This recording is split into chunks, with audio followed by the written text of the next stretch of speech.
Hello everyone, Celsius recently gave us a really great promo for all users. Now if you are a new user, you can get up to $110 BTC promo. In this video, you'll know how to get it. Subscribe to my channel and we start. First, you need to download the Celsius app. Then create an account and enter the referral code here. After that, you must verify your account. Without identity verification, you won't be able to use the app.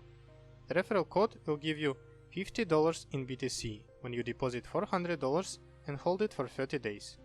It should be your first transfer and you must maintain a wallet balance equal to or greater than your balance after completing your transfer of $400 or more. You can choose stablecoin and just wait 30 days. Funds must be transferred within 10 days of activating your promo code. Your funds are not frozen and you can withdraw them, but you will lose your promos. When your transfer is done, you can click on Bitcoin in your wallet and there will be a locked promo. Be sure to wait until the locked promo appears in the BTC wallet. This may take some time. Only when you see it in the wallet, you can go to the next step. Go to Profile, click on Promo Codes, enter a promo code and enter this promo.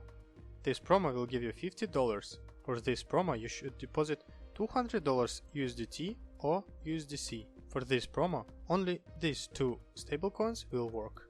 You must maintain a wallet balance equal to or greater than your balance after completing your transfer of $200 or more. Funds must be transferred within 10 days of activating your promo code. After deposit, you should go to BTC wallet and check when a locked promo appears. Only when you see it in the wallet, you can go to the next step. Go to Profile, click on Promo Codes, enter a promo code and enter this promo. This promo will give you $10. You should deposit $50 USDT or USDC. Rules for this promo are the same as for the previous one. That is it. You deposited $650 and after 30 days you will get $110. You can withdraw your funds and $110 promos from Celsius without any fee. If you have any question, write them in the comments and I will answer them. Thank you for watching, support my channel with a like and subscribe. See you in the next videos.